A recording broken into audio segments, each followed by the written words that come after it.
Buenas noches, meus amigos da TV Clandestina. Estamos aqui mais um domingo. A gente resiste, a gente toma paulada, a gente é perseguido aí pelos caras, mas a gente volta e vamos de novo e estamos cada vez mais forte.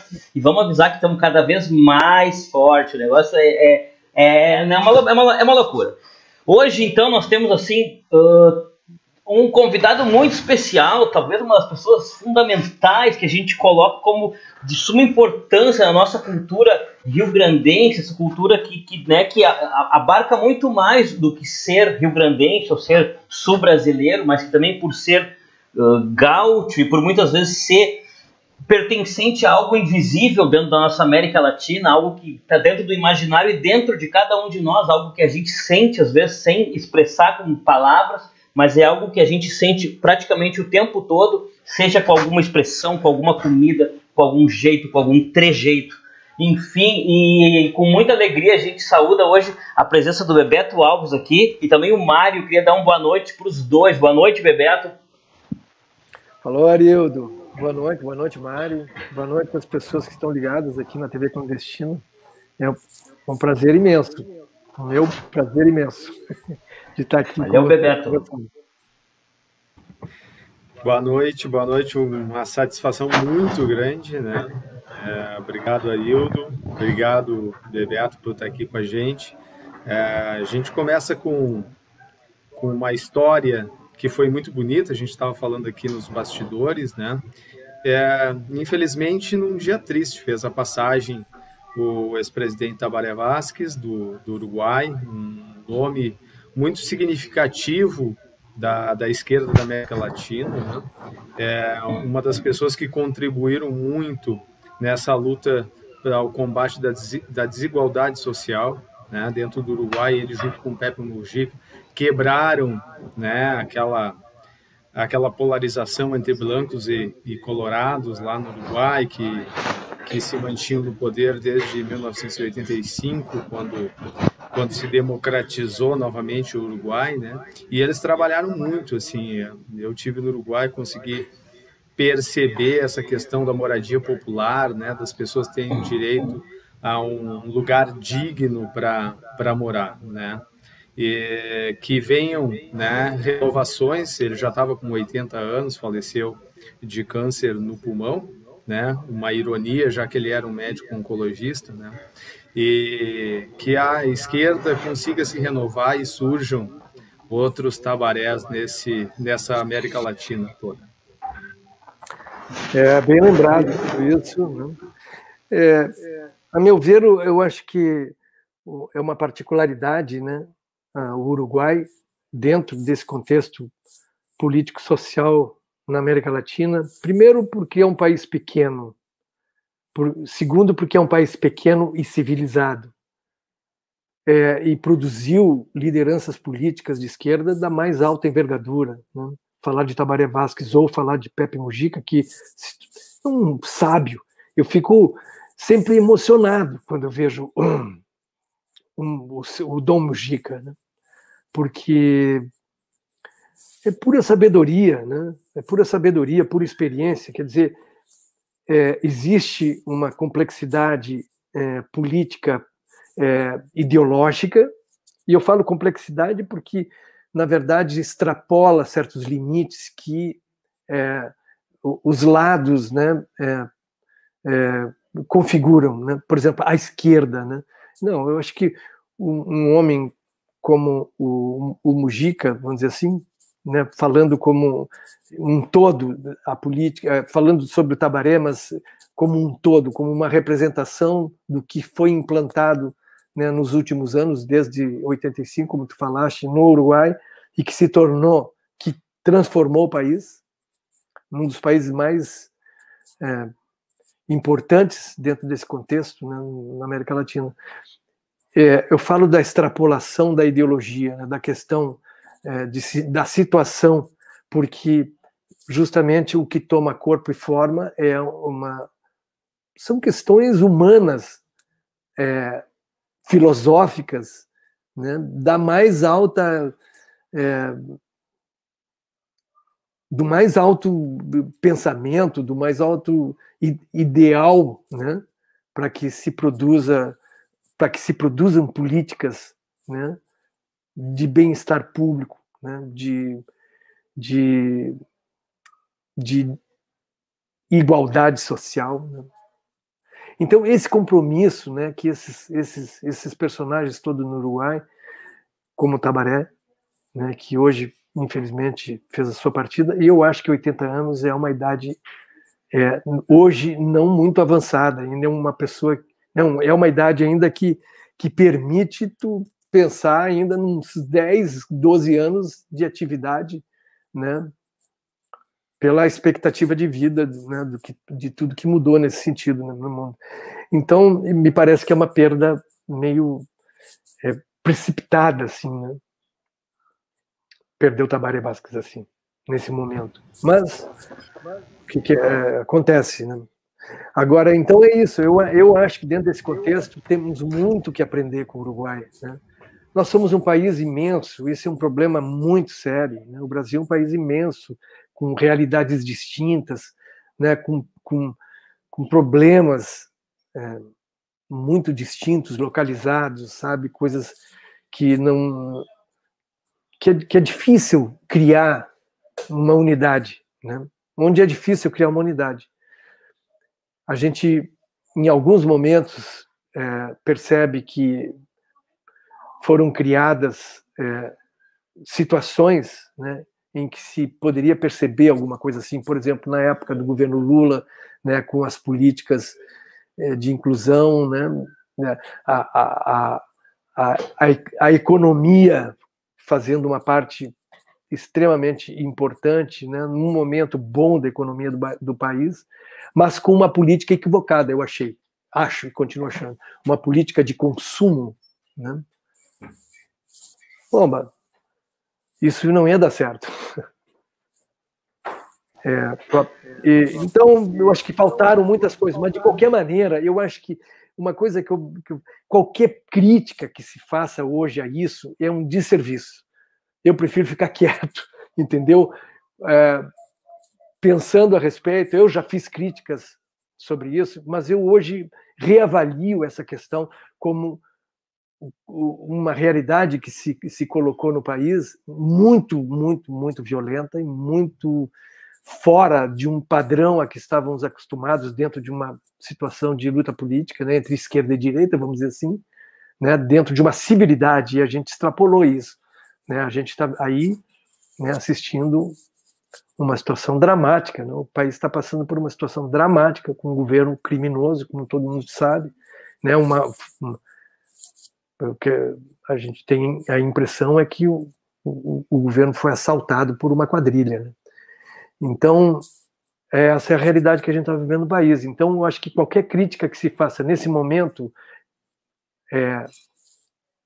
não seria não seria adequado, sabe? Eu acho que a crítica tem que ser interna e eu acho que tem que se encontrar outras soluções, né?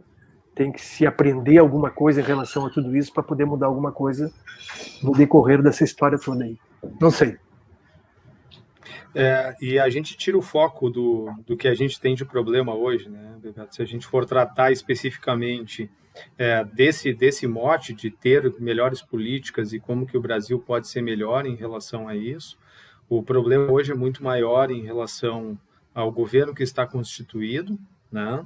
E isso, as práticas danosas ao país inteiro, inclusive, por exemplo, pensando na questão do meio ambiente, onde a gente pode sofrer um impacto econômico gravíssimo, né, por essa falta de consciência dela. O plano é de destruição, né?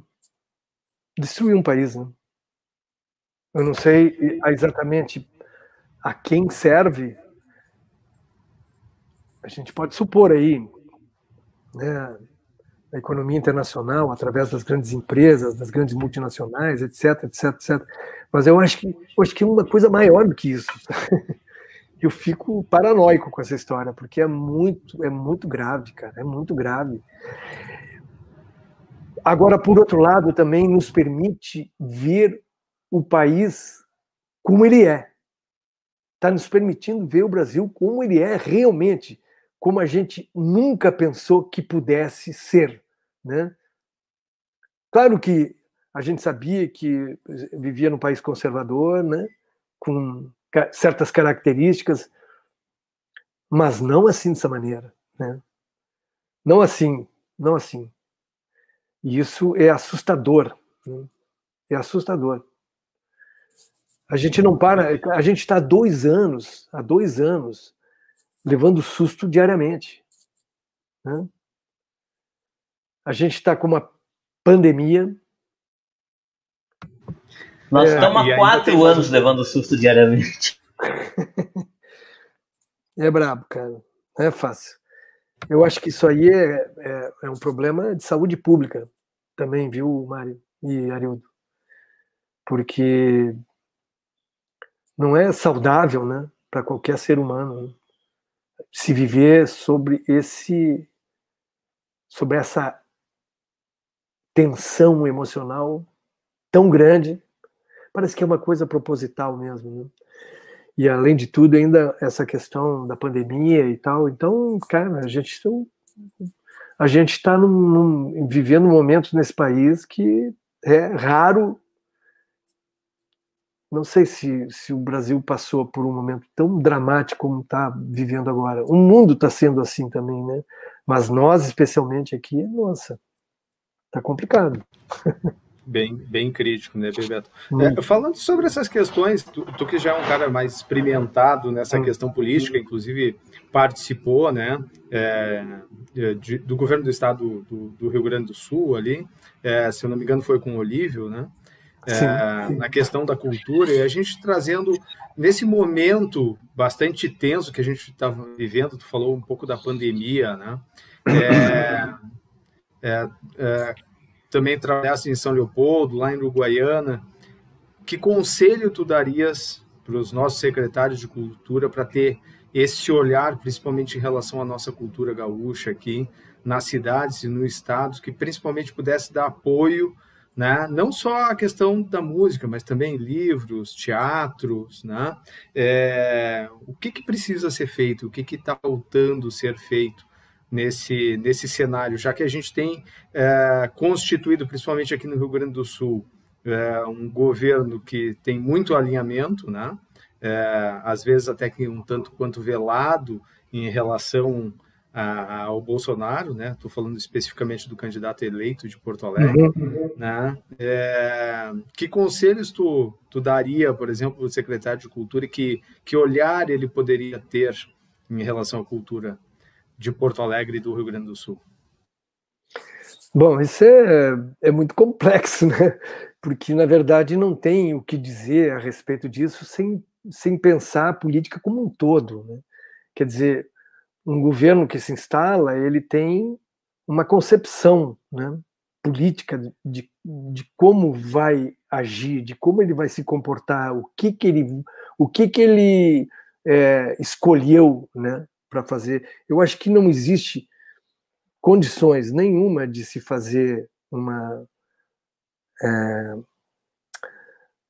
reflexão sobre a questão da cultura sem fazer uma reflexão sobre que política é essa que a gente está vivendo.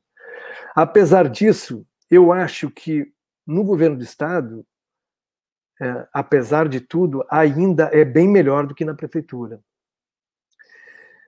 Existe uma preocupação da SEDAC, existe algumas pessoas dentro da SEDAC que são bem sérias e querem fazer um trabalho de cultura. Eu acho que tem muitas coisas que estão sendo feitas. Eu acho que a forma como se estabeleceu as políticas de cultura nesses últimos anos, ela deixa um pouco a desejar, vamos dizer assim. Ela se fundamentou, se baseou nos editais públicos, né, nas concorrências públicas para tu participar, e eu acho que nisso há um desajuste, né, porque nem todos conseguem uma subvenção do Estado para seus projetos. Eu acho que é uma coisa muito complexa, uma coisa que tem que ser estudada, né? Uma forma de trabalho e de inclusão na área da cultura que merece um novo momento, vamos dizer assim. Ainda a gente está, né, dentro de característica de políticas públicas que vem lá nesses últimos 10 anos. Né? As políticas são as mesmas, as práticas são as mesmas. Agora mesmo, o que aconteceu? O governo do estado trabalha com o Fundo de Apoio à Cultura, e esse Fundo de Apoio à Cultura tem funcionado, eles têm colocado editais e que tem premiado vários projetos. Eu mesmo fui premiado com um projeto há pouco tempo, dentro do FAC Movimento. Quando eu falo eu, é um grupo de pessoas, viu? Um projeto que eu participo, que é um projeto de artes visuais, inclusive, não tem nada a ver com música. Mas assisti e presenciei e estive perto desses editais propostos lá pela Jandira Fegali, da Lei Aldir Blanc.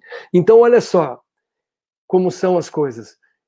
Esses projetos que o governo federal teve que liberar um recurso enorme, porque passou no Congresso, né, na votação do Congresso, que o governo federal tinha que colocar, né, um recurso para a área da cultura, e colocaram, e não foi pouco dinheiro, não, bastante dinheiro. Mas aonde aconteceu isso? Primeiramente, aconteceu dentro do Congresso Nacional, com uma parlamentar, Jandira Fegali, que eu acho que ela é do PCdoB, não é? Não é do PT. Não, é do PCdoB, né? A Jandira, né? Então, através dela, houve... Porque são pessoas... Eu acho que nesse momento que a gente está vivendo, então, esses personagens que estão lutando, né, no legislativo, eles são fundamentais para as políticas da área da cultura. São personagens que há muito tempo, né, trabalham nessa área, como o caso da Jandira Fegali. Aqui no Rio Grande do Sul a gente tem também alguns nomes que trabalham na área e fazem um complemento, vamos dizer assim, provocam as políticas para a área da cultura. Mas, sinceramente, honestamente, Mário Arildo, eu acho que o momento ele é muito mais complexo. Eu entendo que tem que se fazer as políticas, óbvio, tem que se fazer. E tem que se tentar fazer o melhor possível, mas eu acho que o todo disso é muito complicado, entendeu? Para a gente chegar a uma situação confortável de políticas públicas para áreas específicas, cara, alguma coisa tem que ter mudado na direção desse projeto político, entendeu? Então, quando a gente fala da área da cultura, mas tem a área da educação, por exemplo, que a gente está vendo o caos que está acontecendo. Tem a área da saúde, tem áreas importantes, áreas fundamentais, né, estruturais da sociedade brasileira, né, da nossa sociedade aqui no Rio Grande do Sul. Então, eu não posso pensar uma coisa tão específica agora, nesse momento, sem fazer uma reflexão do que é que a gente está vivendo, qual realidade que a gente está vivendo, né?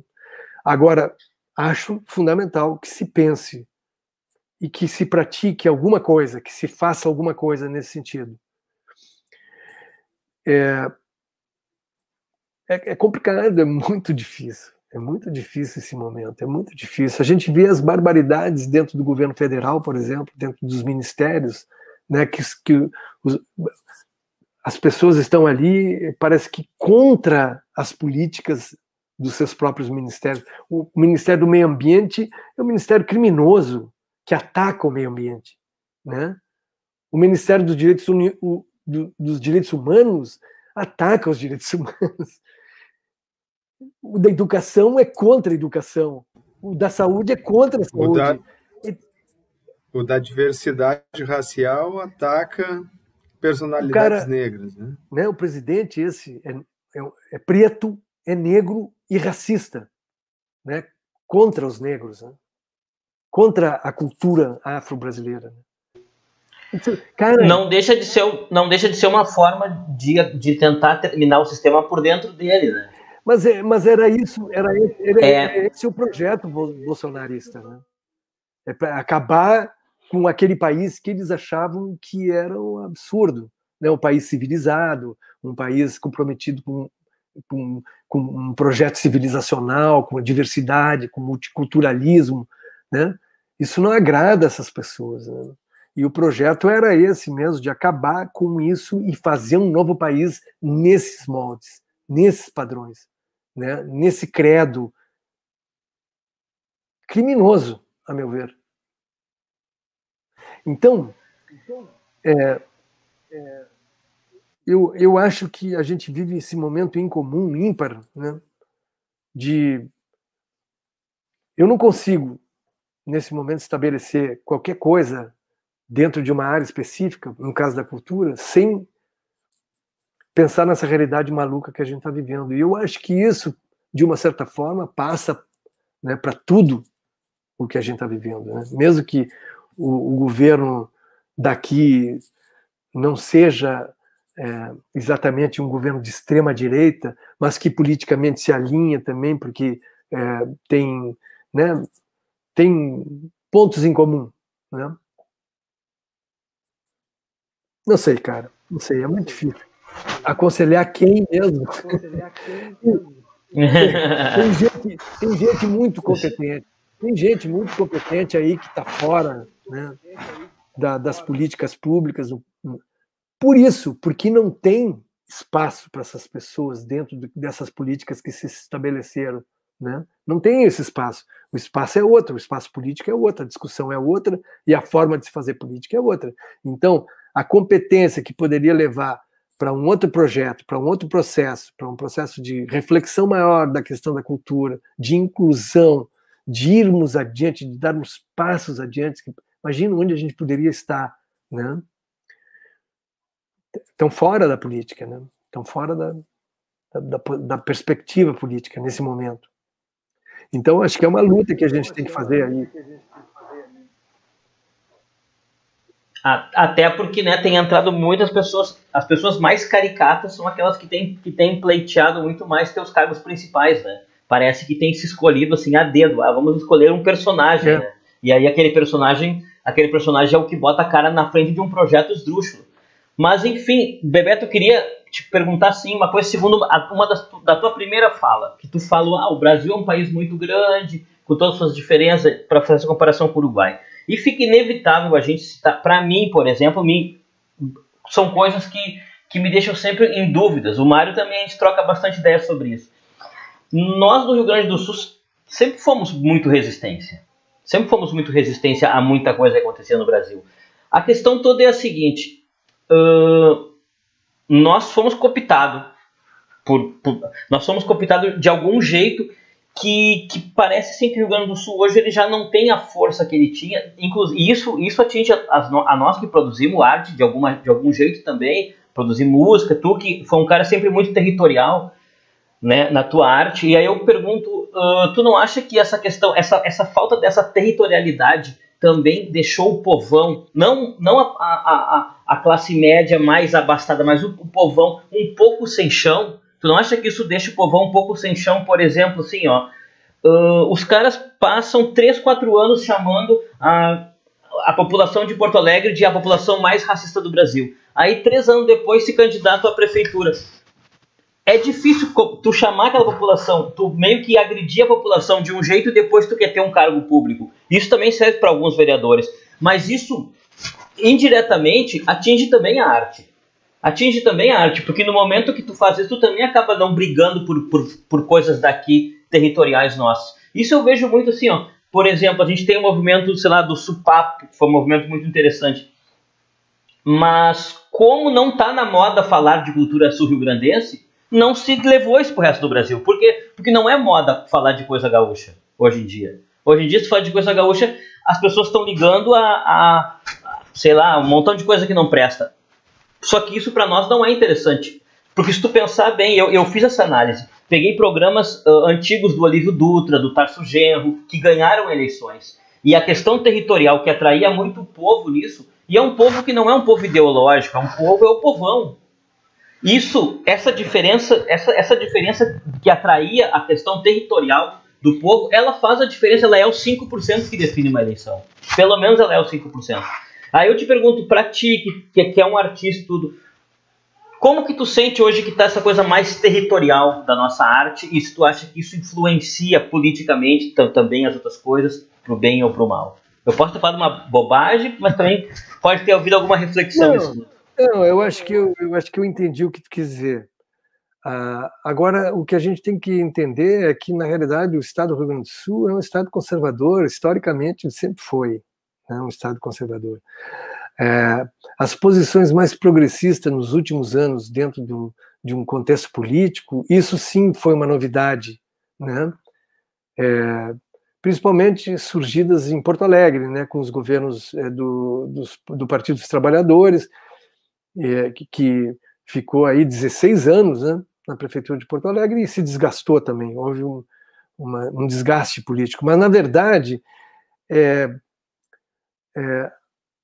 eu acho que esse dado conservador do Rio Grande do Sul, ele é extremamente forte e determinante de muitas coisas.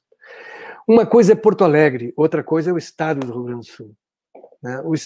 Porto Alegre é uma cidade que ainda tem, né, um lado mais progressista mesmo, né?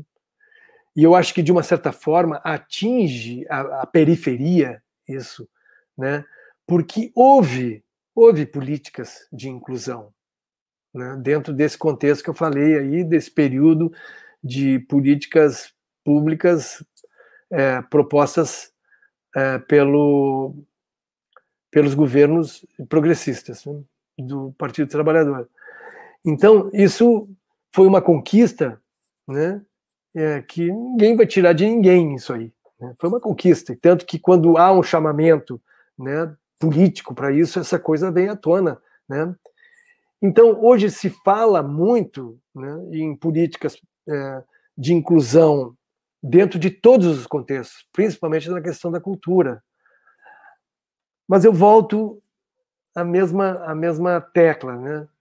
A gente está né, sendo bombardeado, né, por uma questão difícil, complicada, e isso, de uma certa forma, está mostrando quem nós realmente somos, né? Quem é o povo brasileiro? Quem somos nós, afinal de contas, né? E, em sua maioria, nós somos um país conservador, né?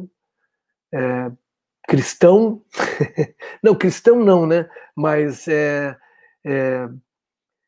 com sua religiosidade comprometida também com sei lá o que, né? Com propostas difíceis, né? Que a gente sabe que são bem estruturais dessa questão mais de direita e conservadora, né, no país. Mas eu vejo assim, ó, que nós temos uma capacidade de transformação muito grande aqui no Rio Grande do Sul. Mas a gente é atingido por muitas coisas, né, externas. Mas o fundamental é o lado conservador que ainda existe dentro desse espectro cultural que tu tece aí, né? A gente fala de cultura no Rio Grande do Sul, a gente vai falar de música regionalista, cara. Sabe? Por exemplo, na questão da música. Claro que tem nichos, né? Pô, nas artes visuais, pô, tem um nicho acadêmico que sai lá do Instituto de Artes, passa pela Faculdade de Arquitetura, passa não sei o quê, mas, cara, é elite, é uma elite, entendeu? Quando tu fala de povão, eu acho que se fala de pessoas que foram atingidas por políticas públicas, né, que trouxeram uma clareza, né, de colocação, de situação, né, mas que elas também, nesse momento, estão passando por esse momento difícil, por essa realidade difícil, né? Eu acho que esses anos esses últimos anos foram de desestruturação do país como um todo, entendeu? Não é só o Rio Grande do Sul, sabe? O Brasil sempre foi se equilibrou no eixo cultural entre Rio e São Paulo. Sempre foi isso, nunca foi diferente disso. Houve mercado consumidor, né, que num determinado momento corria para um lado ou corria para o outro. O Rio Grande do Sul ensaiou vários passos, né, dentro desse contexto. E algumas pessoas se criaram, mas como um movimento realmente não se criou. Né? Eu faço parte de uma geração de artistas no Rio Grande do Sul que tinha como perspectiva, né, ganhar o Brasil, né, ganhar o país, né, como um movimento cultural, né, com uma cultura definida, com suas origens, né, indo um pouquinho além dessa questão regionalista, né, fazendo essa fusão. Né, mas dentro do próprio Estado a gente foi combatido. Né. Então, quando existe esse embate dentro do mesmo lugar, é muito difícil que saia daqui alguma coisa, cara. Tu fica pensando no resto do país. A música brasileira, vamos falar de música, especificamente de música. A música brasileira, quando a gente fala de MPB, música popular brasileira, o que é a música popular brasileira? A música popular brasileira são as suas manifestações regionais.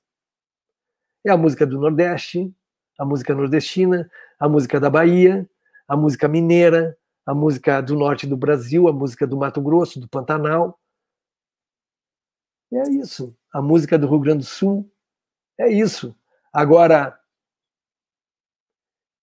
nesses lugares todos que eu citei, todos que eu falei, essa coisa ela é fundamental na vida das pessoas. A música é fundamental na vida no cotidiano do homem nordestino. Imagina a música na Bahia, o que é, né? Então, eu acho que também tem a ver com etnia, tem a ver com, né, com culturas étnicas, né, que se configuram de uma outra maneira, de uma outra forma. Né? O Rio Grande do Sul é muito diverso, muito plural. Eu vejo assim, o Rio Grande do Sul como um estado-país, vamos dizer assim, porque é muita diversidade e nada se toca, nada se chega. Então tem a música, tem o funk, tem o rock and roll, o rock gaúcho, a música regional, a MPG, o não sei o que lá. Ninguém dialoga com ninguém, todo mundo briga com todo mundo. E a coisa se consome autofagicamente aqui internamente, entendeu? Eu acho que esse é um dos maiores pecados que a gente tem. Os veículos de comunicação, da mesma forma, não abrem o espaço que se necessita para isso. Não tem rádio no Rio Grande do Sul hoje que toque música daqui, né? Só com exceção da Rádio FM Cultura. Que deveria tocar mais. Mas hoje ela toca muito mais, cara. Isso foi uma batalha. Por incrível que pareça, isso aí originou um grande debate, uma grande briga pública. Foi durante o governo Sartori. Né? Quando o Sartori entra no governo, assume os veículos de comunicação e faz mudanças dramáticas nos veículos, né? Na TV Cultura, Mas aconteceu um dado. Teve um cara que entrou na direção da rádio FM Cultura, que foi o Paulo Inchauspe, e o projeto do Inchauspe era tocar 100% de música gaúcha lá dentro. E aí, como é que fica isso, entendeu? Porque durante todo o tempo... Cara, eu conheço a Rádio FM Cultura desde o nascimento da rádio. Eu fui na inauguração da rádio, entendeu? Eu estava lá na inauguração da rádio, na época do governo do Pedro Simon. E foi uma rádio que, desde o início, e mesmo dentro dos governos progressistas, do Olívio e tal, era a rádio que tinha problema, porque não tocava, não executava a música local. Nunca executou, nunca como executa hoje. Então, por exemplo, o Paulo Inchauspe fez um trabalho maravilhoso naquele momento ali, durante o pior momento dos veículos de comunicação, mas o trabalho dele foi fundamental para que os programadores da rádio se tocassem de uma vez por todas que a rádio era uma rádio pública e que, portanto, por ser pública, ela tinha que ter uma cara daqui do Rio Grande do Sul, né? E não como determinados programadores, em determinadas épocas, achavam que a rádio tinha que tocar só a vanguarda paulista, ou só não sei o quê, ou só isso, aquilo, só aquele outro. Né? Então, essa coisa é muito complexa e ela passa, tu vê, ao largo da questão político-partidária. Porque no momento de um dos piores governos do Brasil, do Rio Grande do Sul, vai um cara para ali e mexe para a rádio positivamente. Então, eu vejo isso.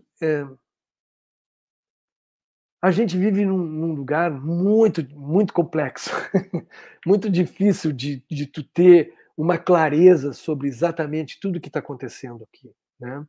Agora, coisas que a gente vem debatendo há anos, que a gente vem presenciando, que a gente vem lutando, se posicionando, ainda é necessário, ainda se faz necessário. A questão da luta, da inclusão, por exemplo, dentro de uma rádio dessa, que programe, que faça uma programação mais justa com os artistas daqui, porque é muita gente, tem muita gente aqui nesse lugar. A música ela é muito complexa, é muito plural, tem muita música no Rio Grande do Sul. Ela não é homogênea, né? Ela não tem um tecido homogêneo, ela é heterogênea total. Então, é muito mais difícil, né, que alguma coisa aconteça nesse sentido ainda. E aí a gente tem rusgas aqui internas que são terríveis, né? Teve momentos aqui muito difíceis com o pessoal do regionalismo, por exemplo, brigando conosco, né, que fazíamos uma música onde a gente fundia, né, alguma coisa da música regional com coisas da pop music, do rock and roll, do sei lá o que for, que foi uma coisa que eu sempre fiz. E, pô, foi difícil, foi muito complicado. Nós levamos porrada pra caramba. Inclusive, Bebeto, a gente estava falando da questão do que o movimento tradicionalista gaúcho conseguiu matar a Team Music, né? Que poderia, inclusive, dar um popularizar mais. Né? Isso, levar para todo o Brasil. Aí vem essa coisa do caranguejo, né? Eu até fiz uma música falando isso, a festa dos caranguejos, né? Tu não pode, o gaúcho tem esse negócio, não pode alguém tá saindo, se sobressaindo, que vai o outro lá e pum, puxa para dentro do cesto, né? É uma festa de caranguejos, é a vontade de ser feliz, é o batuque da milonga nova, que vai servir por todo esse país. Quem nos puxa pro bafo e não nos deixa aí, caranguejo sacana, nós vamos fugir. Então é isso, né? Tem sempre alguém nos puxando, né? Pro bafo. Bebeto, tem uma brincadeira que a gente fala aqui, né? Que desde os primeiros dados que se tem sobre o Estado, né? Que o Estado começou com os G's brigando com os Guaranis, com os Charruas, e daí quando terminou isso começou os espanhol com portugueses, os bandeirantes, aí depois veio a Revolução a Revolução Farroupilha, a Revolução Federalista, e aí no final os caras inventaram o Grenal pra gente matar o adversário só com a mente. Então, é isso. Pra gente parar de degolar fisicamente as pessoas, mais ou menos assim. Ou é um ou é outro. Não é? Aí é um empobrecimento cultural que a gente vive, né? Enquanto que a quantidade de coisas que existe, quantidade de artistas, expressões, música, das mais diversas nuances, gêneros musicais, samba, o samba gaúcho, lá que vem lá daquele pessoal da época do Lupicínio, lá e passa por...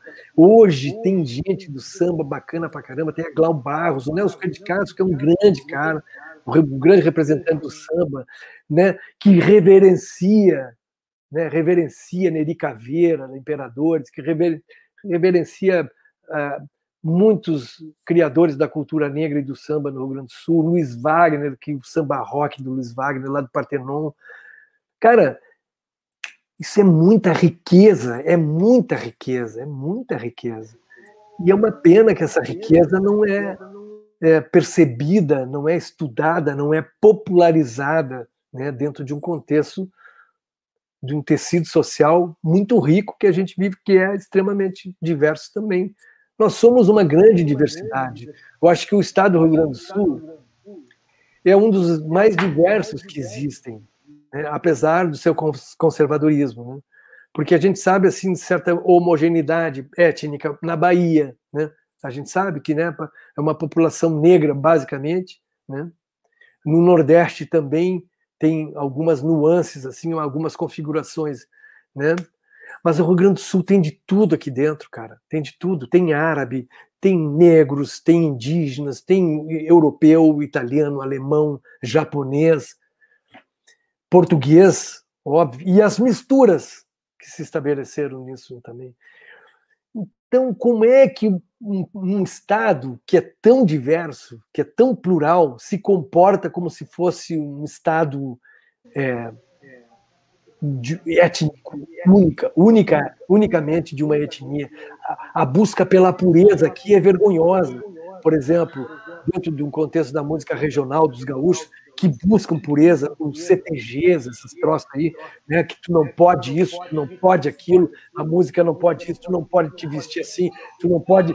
Cara, isso é um absurdo, é um absurdo. É que isso é pura ignorância, na verdade, né, Bebeto? Se tu for pensar bem, o que é a milonga que os caras tocam nos CTGs, achando que... Ou o chamamé, os caras acham que chamamé é o quê? Uma música europeia? Chamamé é pra lá de negra. Pra lá de negra, né? Os caras acham que chamamé é o quê? Mas o lance que as pessoas têm que entender que, além dessa questão, tem a questão fronteiriça. Além de tudo isso que a gente está falando, tem essa questão que, por exemplo, esses gêneros musicais, eles foram aculturados, que na realidade vinham da Argentina. Chamamé é um ritmo argentino, né? Da região das Missões e de Corrientes, né? Mas foi aculturado. O gauchão espanhol que fala português é muito bom. Aculturado na região da fronteira, né, e passado para cá, né. Teve o Pirisca Greco, que tentou dar um golpe na Califórnia da Canção, porque a Califórnia da Canção não aceitava músicas como chamamé, como representante da canção gaúcha, né. Aí ele inventou um compasso taipeiro, era o gênero que ele inventou, compasso taipeiro, que era o chamamé. Vou te contar uma coisa, bicho, não é fácil. Mas o que aconteceu com isso tudo? Aconteceu que algumas coisas se realmente transformaram e se tornaram extremamente características de um lugar, entendeu? A questão da milonga, por exemplo, que hoje ela é um símbolo, né, da nossa cultura, ela é extremamente significativa, representativa, ela foi aculturada na região da fronteira. Mas no momento em que os países onde esse gênero nasceu reconhecem que existe isso, ela passa a existir de fato. Então, no momento em que a gente foi para a Argentina, tocar na Argentina, e os caras ouviram a nossa milonga, os argentinos e os uruguaios olharam e disseram: essa é uma milonga brasileira. É diferente da nossa milonga. Isso eu vi. Eu assisti, eu ouvi os caras dizerem, eu li os caras escreverem sobre isso, entendeu? Então, a partir de um determinado momento, a milonga se tornou um gênero musical brasileiro. E o que acontece isso? Isso a gente traz para dentro de um universo da música popular brasileira como anexando um entendeu? Então, aí falando em território,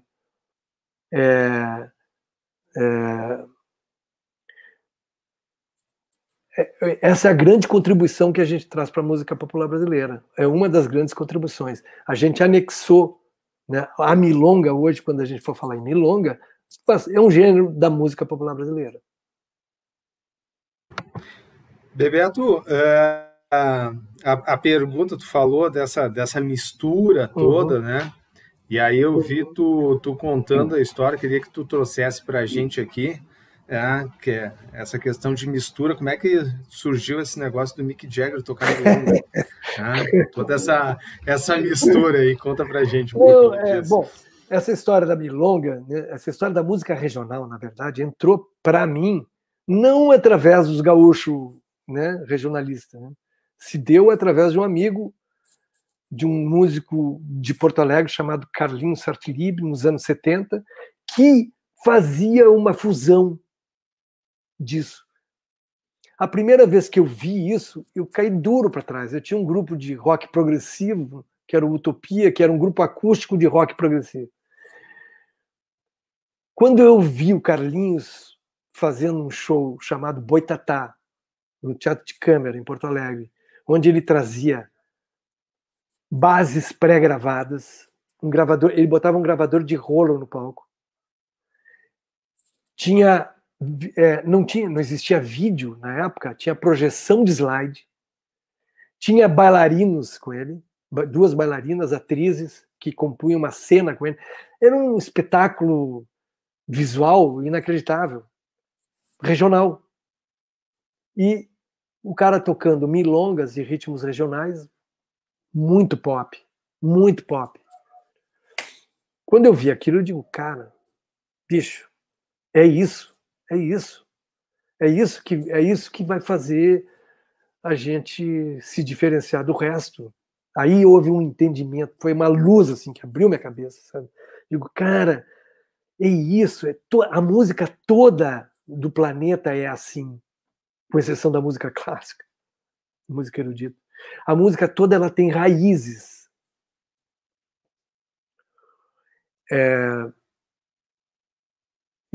Né? A raiz da música nordestina, né?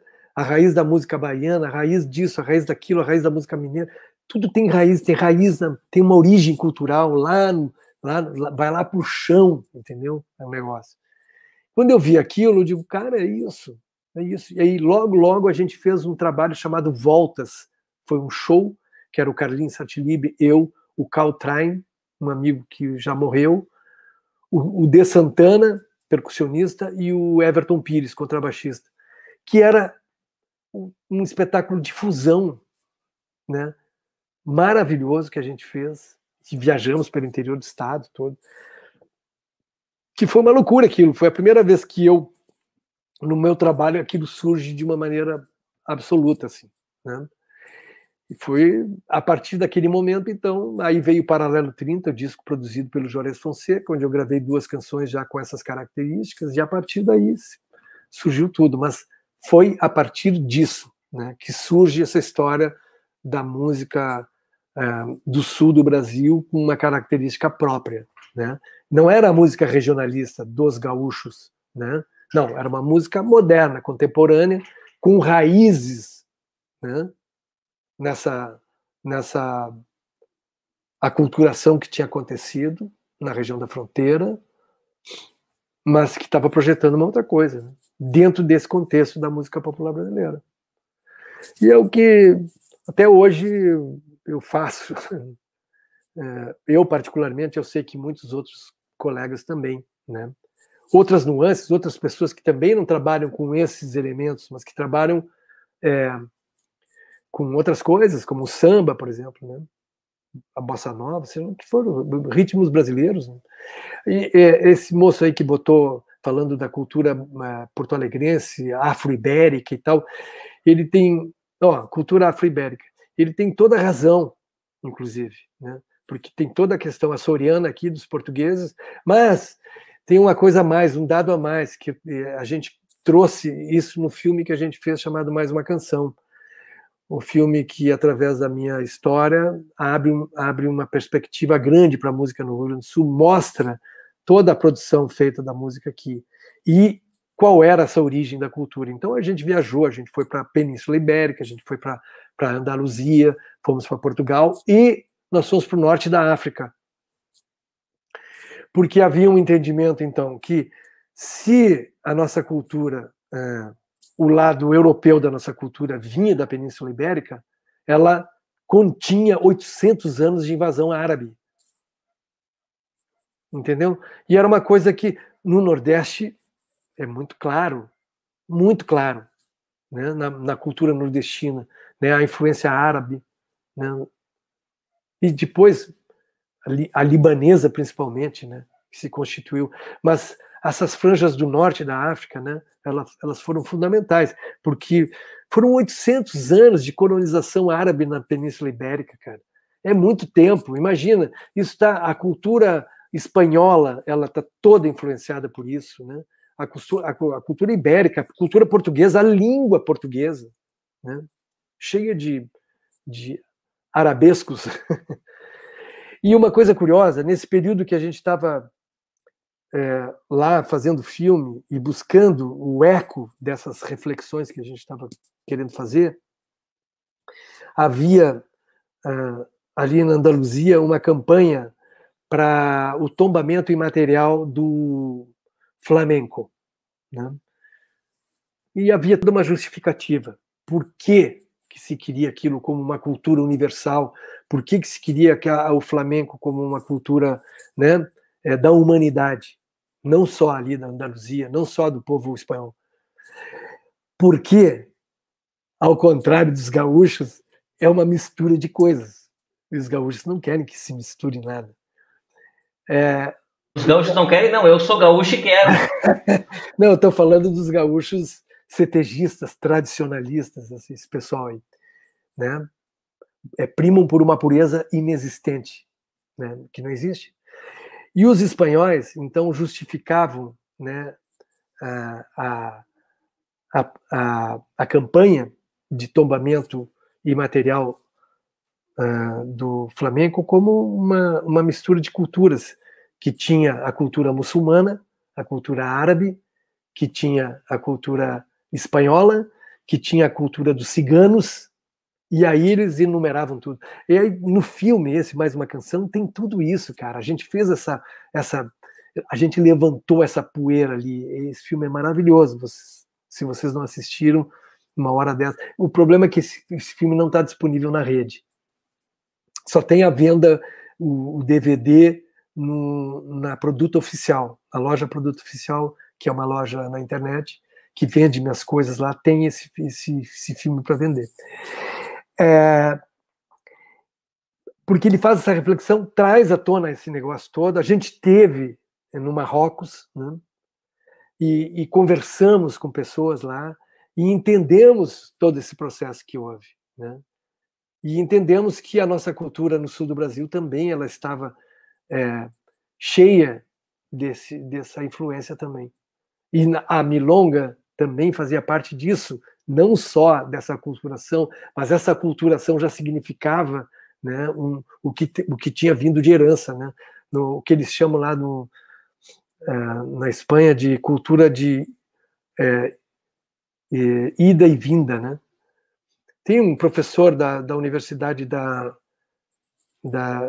de Sevilha que dá uma entrevista também falando sobre essa questão, né? E ele fala disso. Imagina como seria Sevilha se não fosse esse acúmulo de cultura que tem aqui, né? Da arquitetura, né? Que tem a arquitetura grega junto com a arquitetura árabe, com a cultura não sei o quê.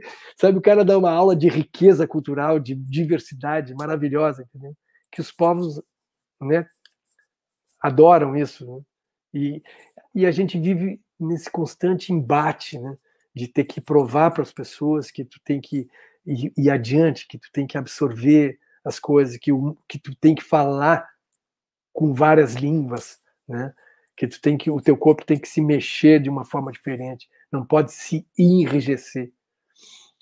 Isso tudo é cultura, Mário, Arildo, é tudo cultura e tudo deveria estar parte de projetos de cultura dentro de projetos políticos, né? Que eu acho que a política, voltando à vaca fria, a política como um todo, ela serve para isso, ela deveria servir para isso, para o desenvolvimento de um povo, para o enriquecimento de um povo, além das questões de desigualdade social, além dessas questões, ou melhor ainda, provocando, né, a inclusão de tudo, provocando uma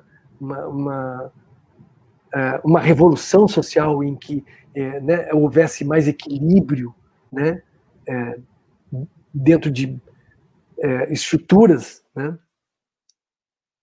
para a gente poder ir adiante, para a gente poder se mexer, para a gente poder pensar coisas maiores, né, do que a gente normalmente pensa. E aí a gente ser inclusivo, né? Ser inclusivo, né, Bebeto? Porque hoje a gente vê simplesmente a exclusão, né? Sim, tentar colocar somente um grupo específico como sendo coordenador. E a gente precisa... E aí tu falou, não só aqui no Rio Grande do Sul, esse caldeirão cultural, mas o Brasil inteiro é assim, né? E aí a gente precisaria estar muito mais aberto nesse sentido, muito mais aberto. Concordo contigo. como diz Andrés Calamaro, nada deveria estar proibido. Seguinte, Mário, Uruguaiana na área, pergunta aqui pro Bebeto. Aí, ó. De um conterrâneo teu. Aí, ó. Conterrâneo teu. Da dificuldade cultural musical uruguaiana versus a cultura rica musical do outro lado do Passo de los Libres. Isso é uma provocação, né? Porque, na verdade, o que acontece? É o que eu estava falando, né? A questão desse enrijecimento que existe no sul do Brasil, né? Mesmo ali, né, existe uma coisa dura. Por exemplo, um festival como a Califórnia da Canção não admitir que se toque chamamé, que é uma música dali da região, né? Isso é um absurdo, né? Tem vários problemas ali. Eu acho que sim. A Argentina é um país muito rico, né? A Passo de los Libres, que é uma pequena cidade ali na fronteira, ela é significativa como representante de uma cultura de um país, né? Então, a cultura argentina é muito rica. Então, portanto, Passo de los Libres é riquíssimo, né? Porque é uma cidade pequena, mas ela reproduz a cultura do seu país. E eu acho que, em relação à Uruguaiana, realmente, eu acho que ela avança um pouco mais, né? O Rio Grande do Sul é um estado cheio de preconceitos. Eu não sei, eu não vivi do outro lado de Passo de los Libres, né? Eu convivi com Passo de los Libres até meus 14, 15 anos de idade, né? Há pouco tempo, quando eu fui secretário de Cultura lá, eu tive mais contato com Passo de los Libres, uma relação institucional como secretário de Cultura, com organizações de cultura, com instituições culturais ali da cidade, e me surpreendeu assim, né, o nível, né, cultural da cidade. Tinha uma escola de artes lá, muito importante, coisa que o Uruguaiana não tinha, né, nunca teve, né, uma escola de arte, muito legal, sabe? Então, tem coisas realmente que a gente tem muito que aprender com outros países, né? E eu acho que a Argentina, ela nos deu régua e compasso para o Rio Grande do Sul, né? Eu acho, sinceramente, acho que a Argentina contribuiu muito para tudo que acontece no Rio Grande do Sul, né? Eu fiz alguns shows em Porto Alegre, eu sempre tive problemas com shows em Uruguaiana. Era problema disso, problema daquilo, problema...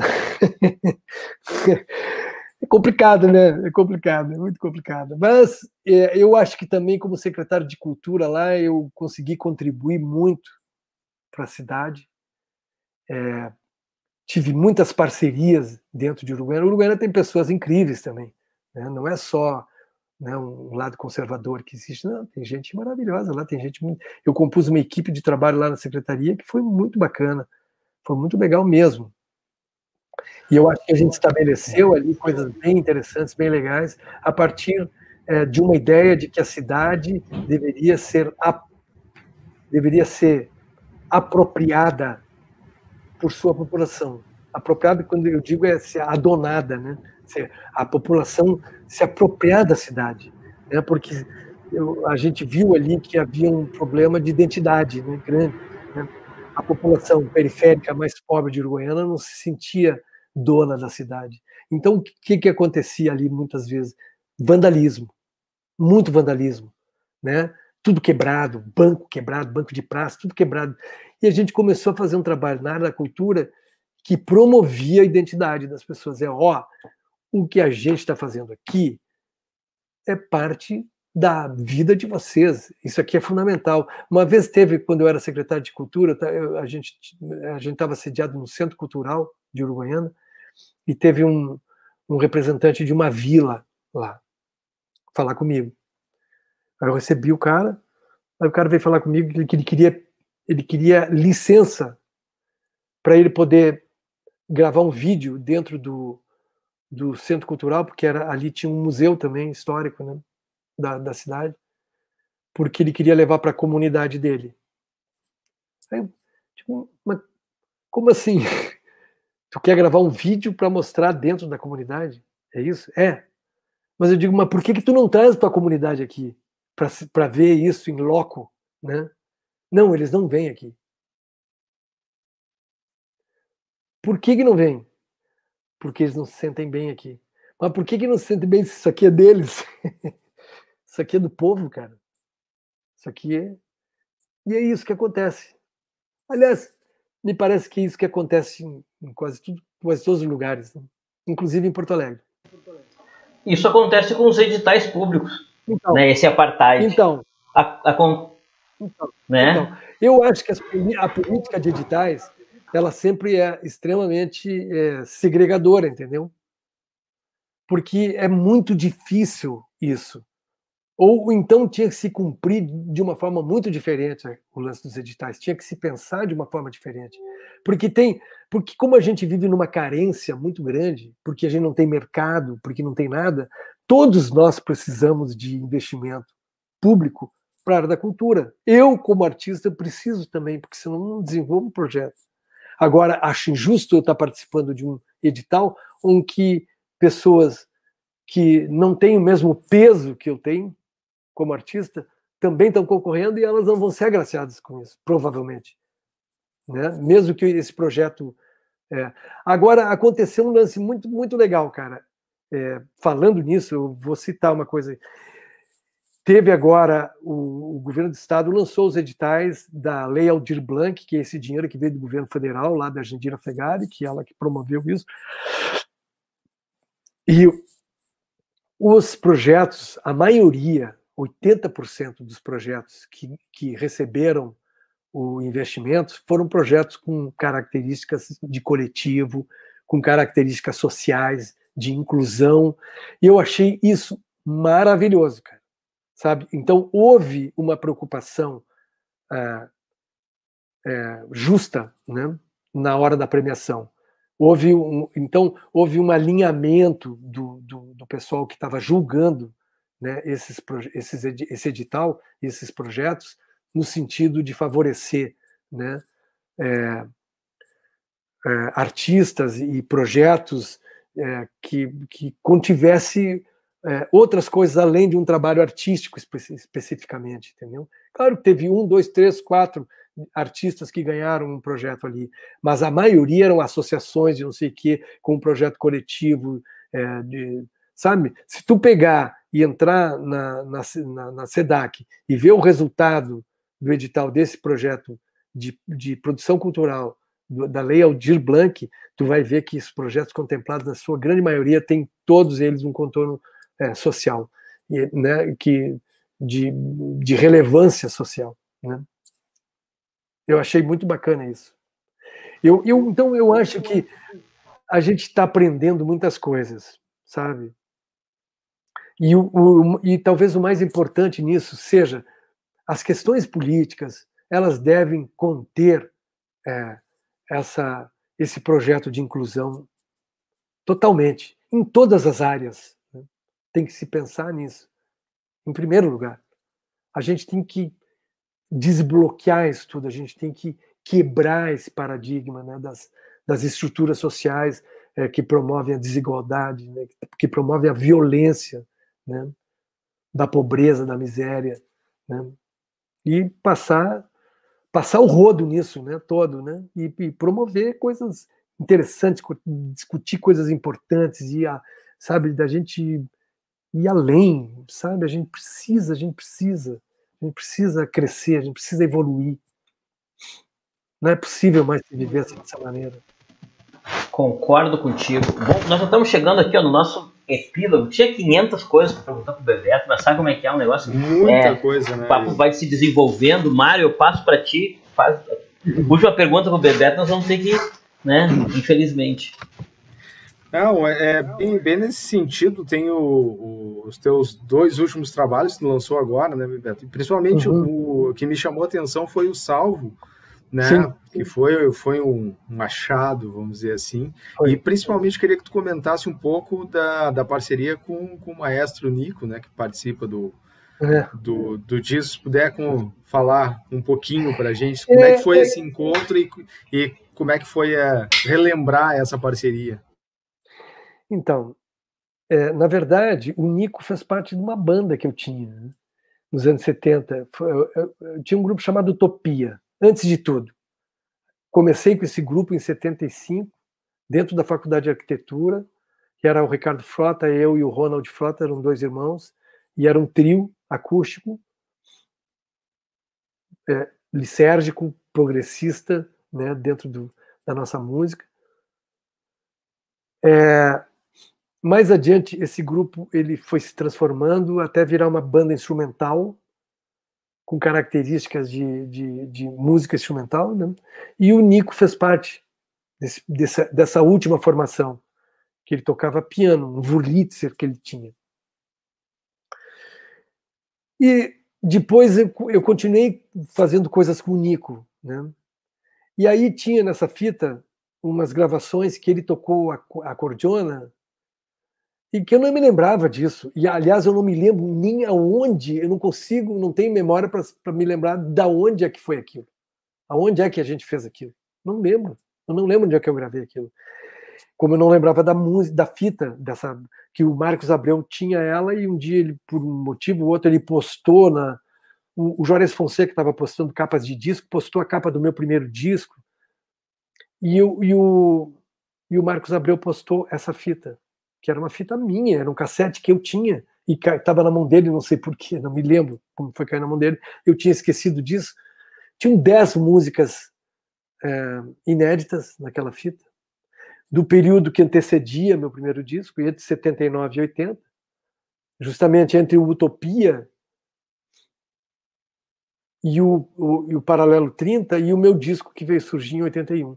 Então era músicas que eu tinha criado, composto naquele período, e que foi muito bom ter feito aquilo, entendeu? Porque preencheu um espaço dentro do meu trabalho que era por demais importante e que eu sentia muita falta, porque o meu primeiro disco, na verdade, foi um apanhado de canções que o Carlos Alberto Sion, que era o produtor na época que me levou lá para a CBS, né, ele foi o cara que inventou aquele disco, né? Ele, não, essa canção, escolheu praticamente todas as canções para eu gravar, minhas canções, dentro do meu repertório. Tudo bem, eu confiei muito naquilo, né? Achei que era interessante e tal, mas eu me ressentia de que muita música tinha ficado de fora e eram aquelas músicas que estavam naquela fita ali. Então, quando surgiu a possibilidade de colocar aquilo, pô, sabe, tipo, lavei a alma e houve, assim, uma certa sensação de inteireza. Agora eu estou inteiro aqui, sabe? No meu início, eu fiquei inteiro, entendeu? Quer dizer, tinha o Utopia, que é um outro capítulo também que, por culpa minha, a gente não gravou, e eu me culpo muito por isso também, porque teria sido uma coisa incrível e eu botei para o escanteio. Foi por uma bobagem, foi por uma insegurança minha, né? Eu não quis gravar, eu era muito inseguro em relação a tudo aquilo que a gente estava fazendo, e a gente acabou não gravando. Tem umas gravações amadoras do Utopia da época, e a gente provavelmente teria feito um disco maravilhoso, e teria sido alguma coisa muito incrível, e essa foi a maior cagada que eu já fiz na minha vida. Então, é a parte do meu começo que eu me condeno, que eu me culpo, e depois esse preenchimento que houve ali, que foi extremamente importante para o Salvo. E a gente lançou o disco Black Bagual pela última vez, que foi aí uma ideia, uma intenção de gravar um último disco, né? Porque eu não via mais condições, como eu não vejo gravar um disco hoje inteiro, um CD. Bom, CD não existe mais. Quer dizer, o formato físico disso não existe mais. Por fetiche, poderia gravar um LP, que é caríssimo, muito caro gravar um vinil, mas acho que não vale a pena. Então, e eu particularmente, eu não sei, eu fico muito em dúvida porque eu sou muito efervescente, eu estou sempre criando, estou sempre fazendo coisas, sabe, sempre pensando. E eu falei que não iria gravar mais, que o formato digital não me chama atenção. Então, eu não sei o que eu vou fazer ainda.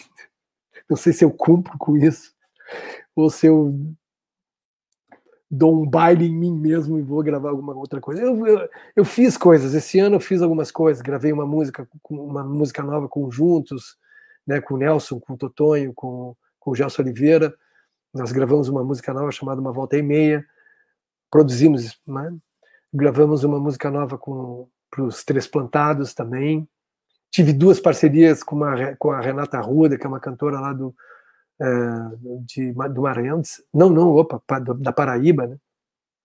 De João Pessoa, que é uma pessoa que eu conheço já da época do Rio, que a gente já tinha feito algumas canções, aí saíram 2 canções, umas parcerias também com o Walter Bordoni, né, do Uruguai, que acabou de lançar um disco maravilhoso chamado Bajo la Misma Ciudad, que é uma canção nossa, que eu já tinha gravado no disco de 2018, o Canção Contaminada.